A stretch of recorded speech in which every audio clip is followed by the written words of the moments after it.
Faith is the eternal elixir that gives life, power, and action to the impulse of thought. Napoleon Hill, think, grow rich. A definite purpose is the spark, but a spark, by itself, dies in the darkness. What turns it into a sun? What sustains the flame against the winds of 1,000 failures? Most people call it hope, a fragile bet against probability. But the architects of reality use a different name, a different force. They call her faith, not as a passive desire, but as a state of mind, as a law of physics, the absolute certainty of what cannot yet be seen. This is the story of a man who faced 10,000 proofs that he was wrong, and used each one to fuel his certainty. Stay here and learn how to not only ignite the spark of your purpose, but to sustain it until it lights up your world. After the command comes the test. Once the decision is made and the bridge to the past is burned, once your will is declared to the universe as Henry Ford declared his, the world, in its infinite and cruel wisdom, asks one question: do you really believe? It is not a question asked in words. It is a test forged in resistance, in silence, in failure. It is the period of vacuum between the seed planted and the first leaf that dares to break through the earth. It is the great abyss where most dreams die of solitude. And in this abyss, only one force can build a bridge. Napoleon Hill called it the second principle, the eternal catalyst of miracles. Faith, but not the faith that hopes, not the faith that prays for an outcome. That is its poor cousin, hope. Hope is a passenger on the ship of life, looking at the horizon and wishing the wind would blow in its favor. Faith is the captain. Faith grabs the helm, feels the direction of the invisible current, and steers the ship through the storm. Not because it is a storm, this the coast, but because the coast already exists, unshakable, in your mind. To understand the anatomy of this titanic force, we must travel back in time, to an era where the night was an empire. Imagine dusk falling over America in 1879. The scene is Menlo Park, New Jersey. Not the metropolis we know, but a rural sanctuary of fields and forests, where the air smelled of damp earth and the cold promise of metal. The world still whispered in grey as the sun set. Cities huddled together, lit by the ghostly, flickering glow of gaslights that painted the streets with long, dancing shadows. Night was a tyranny, an ocean of darkness that swallowed up productive hours, bringing with it fear and enforced stillness, and at the heart of this shadowy realm stood a complex of modest, practical wooden buildings. But within them, a revolution was brewing. It was Thomas Alva Edison's laboratory, a place that the press, with a mixture of amazement and derision, had dubbed the Invention Factory. Within those walls, a man already known as the Wizard of Menlo Park had declared war, not on a nation or a rival. He had declared war on the night itself. His definite major purpose was so audacious, so arrogant, that it made the world hold its breath. He would tame electricity. He would put a miniature sun in a glass bottle and deliver it to every home, every factory, every street. He would not just create better light, he would sell the light itself. The world knew it was impossible. The science of the day had proven it impossible. But Edison, like his friend Ford, operated under a different jurisdiction. He did not answer to the laws of the possible.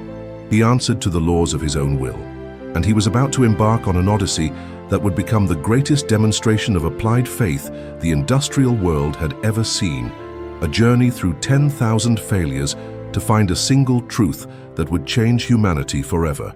Stay here and witness how faith becomes light. And because you have chosen to witness this journey, you have already demonstrated a desire for the light.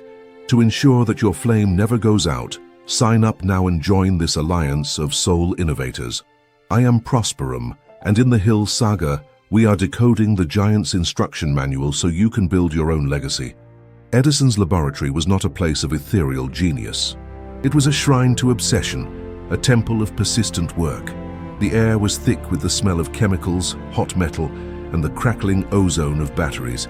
The shelves groaned under the weight of flasks, copper wire, strange glassware, and minerals from every corner of the globe. It was the library of matter, and Edison was its most voracious reader. The problem of electric light was not new. Many before him had made electricity shine, but they were violent, unstable, and brief flashes. Like a captured lightning bolt, their light was too bright, too hot, too expensive. The challenge, The mountain that no one had been able to climb was to find the soul of the bulb, the filament, a tiny wire that could shine for 1,000 hours without burning out, a material that could withstand the white fire of electricity and still shine with a soft, steady light. And so began the great hunt, Edison's odyssey through the material world. He and his team, his troublemakers, as he affectionately called them, became modern-day alchemists. They tested everything the human mind could conceive: platinum wires that sighed and died in seconds, rare metal alloys that promised heaven and delivered only ashes. They charred fibers from every plant they could find, hair from a colleague's beard, cotton thread, shavings of cedar wood. Each material was a question asked of nature, and nature relentlessly answered no. The first experiment failed, the 10th failed, the 100th failed. The 1,000th experiment resulted in nothing but a darkened glass bulb and the smell of defeat. This is where the story of an ordinary man would have ended. Reason, logic, and the overwhelming evidence all pointed to one conclusion. It was a futile quest. An ordinary man, guided by hope, would have seen his hope erode with each failure, like a sand cliff lashed by the tide. His energy would have drained away.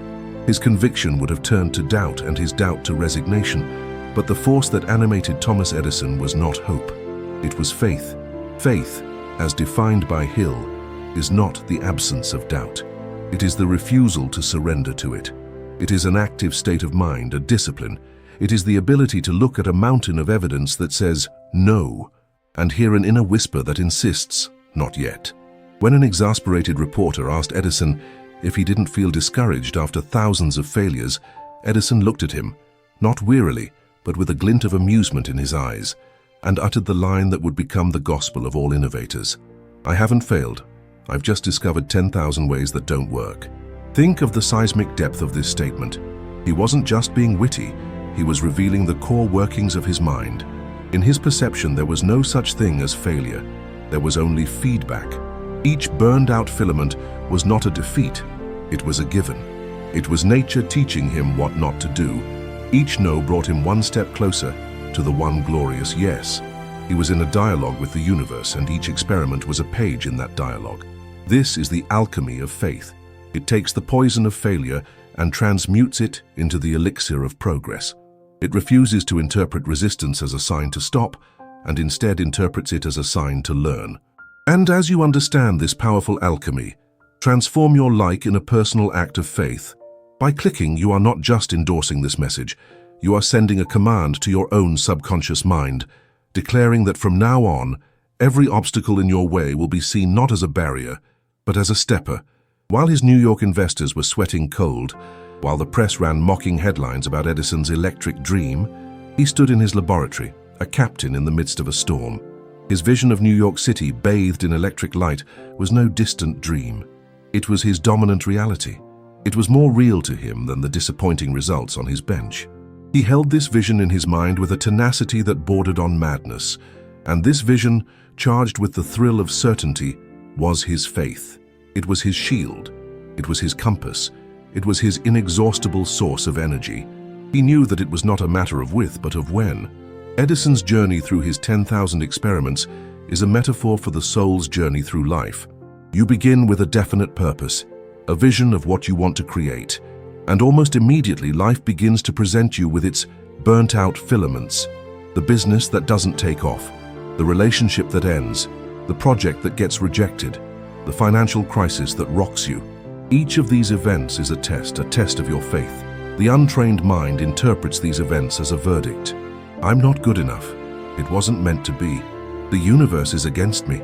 And with these thoughts, the person gives up, proving to himself that his belief in limitation was correct. The architect's mind, Edison's mind, works differently. It sees resistance not as a wall, but as a teacher. It asks, what is this trying to teach me? What adjustment do I need to make? What skill do I need to develop? What limiting belief do I need to let go of? Edison and his mastermind, his team of troublemakers, worked day and night. They slept on cots in the laboratory, waking to the smell of coffee and new hypotheses. They became an extension of one man's will. Edison's faith was so infectious, his certainty so absolute, that it suspended the doubt of everyone around him. He had created a force field of belief, He applied what Hill would call auto-suggestion relentlessly. He talked about his electric light as if it were already a commercial reality. He gave interviews promising to light up entire blocks of Manhattan by a specific date, even though he didn't yet have a filament that would last more than a few minutes. Was this arrogance? To the outside world, yes. But to Edison, it was a strategy. It was a way of burning his own bridges publicly. It was an act of committing himself so completely to his vision that retreat became psychologically impossible. He was using external pressure to fuel the fires of his inner furnace. The years passed. The pressure mounted. The investors, men like J.P. Morgan and the Vanderbilts, were on the verge of pulling their financing. The world's patience was wearing thin. And yet, in the heart of the storm, Edison remained in the center, calm. He continued his methodical process. Test, observe, learn, repeat. He was not looking for a lucky break. He was on a process of elimination on a cosmic scale. He was exhausting the universe's inventory of failures. This is the persistence born of faith. It is not the blind stubbornness of banging your head against the same wall. It is the intelligent persistence of continuing to look for a door, even in total darkness, with the absolute certainty that a door exists. It is the understanding that temporary defeat is just that, temporary unless you accept it as permanent. To arm your mind with this intelligent persistence, the reading I offer you is the work that gave origin to all this, The Law of Triumph by Napoleon Hill. The link to read it can be found in the first pinned comment. It's a deep dive into the 16 laws of success. And to turn this knowledge into power, take the Filament Challenge. This week, choose one small action that you've been procrastinating for fear of not doing it perfectly. Your challenge is to execute it every day, even if it's imperfect. The goal is not the result, but to build the muscle of consistent action, proving to yourself that movement creates more light than paralyzed perfection. And then, after more than a year of relentless searching, after testing more than 6,000 plant specimens, the answer came. Not from a rare metal or a synthetic diamond. It came from something humble, a bamboo strand from a Japanese fan that was lying on a table in the lab. In an act of intuition, perhaps born of exhaustion of all other options, they carbonized that bamboo thread. They created a thin, flexible filament. They carefully placed it inside a glass bulb, sealed the vacuum, and with bated breath turned on the current, and a light was born. Not a blinding light, not a fleeting flash, but a soft, steady glow, golden as honey, a light that seemed alive. They looked at the clock. 1 minute, 10 minutes, 1 hour, 12 hours. The light continued to shine, a miniature sun defying the night outside. They had found it. That tiny strand of charred bamboo had shone for more than 1,200 hours. The night had been tamed. This moment of triumph is proof of the power of applied faith. Now make this community your laboratory of ideas. Scroll down to comments and reply. What was your biggest burned filament? A failure that, looking back, taught you your most valuable lesson. Your story will inspire others, and because this message has the power to rekindle fire, share this video. Be the light that guides another through their own darkness. That humble glow in a rural New Jersey laboratory set the world ablaze. Within a few years, cities that had once been drowning in darkness were bathed in safe, steady light. Factories could operate at night, sparking a new industrial revolution. Homes became sanctuaries of light, where reading and socializing could extend beyond sunset. Edison's invention didn't just change the world's infrastructure, it changed humanity's consciousness. But this story, this saga, was never about a bamboo strand, just as Ford's story was never about an engine. The Menlo Park laboratory is a mirror, and it reflects the workshop of your own mind. Your life right now is your laboratory. Your definite core purpose, that big dream you dare to nurture, is your light bulb. It is your promise to bring more light into your own world and the world around you. And life, as nature did with Edison, will present you with your 10,000 failures. The career that doesn't advance, the project that isn't approved, the criticism that hurts, the doubt that whispers in your darkest hours. Each one of them is a burned-out filament, and you have a choice. The same choice Edison had. Will you interpret these events as a verdict on your worth? Will you see them as proof that your vision is impossible? Will you allow the echo of temporary defeat to become the dominant frequency in your mind? Or will you become an alchemist? Will you learn to see failure not as an enemy but as a guide? Will you have the courage to look at the wreckage of your attempts and say, "Great, now I know one more way that doesn't work. I'm closer." This is faith in action. It is your most divine faculty. It is the muscle of your soul, and it grows stronger with use. Every time you choose belief over doubt, every time you choose persistence over resignation, you are strengthening that muscle. You are becoming more powerful. Your job is not to avoid failure. Your job is to fall in love with the learning process that failure provides. Your job is to keep the vision of your light bulb burning in your mind with such intense clarity that the darkness around you begins to seem like a temporary illusion. The world does not need more hope. The world is flooded with hope. The world needs more faith. It needs more architects.